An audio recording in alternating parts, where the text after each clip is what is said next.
Hey guys, welcome back to our YouTube channel Financeable. Today in this video, let's learn about how to log in to Co-op online banking. So let's get started. At first, let's get into any browser and search for Coop online banking and click on this first website over here.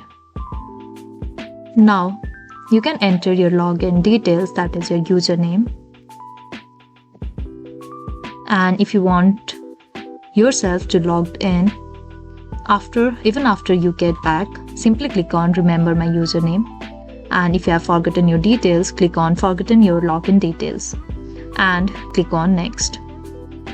And if you have not registered yet, you can click on register for online banking. Now once you are done with your username and all of this, simply click on next, after which we need to enter our password. After that, we'll get into Coop banking interface. So this is all we can do to log in to Co-op online banking. I hope you liked the video. Please do like and subscribe. Thanks for watching.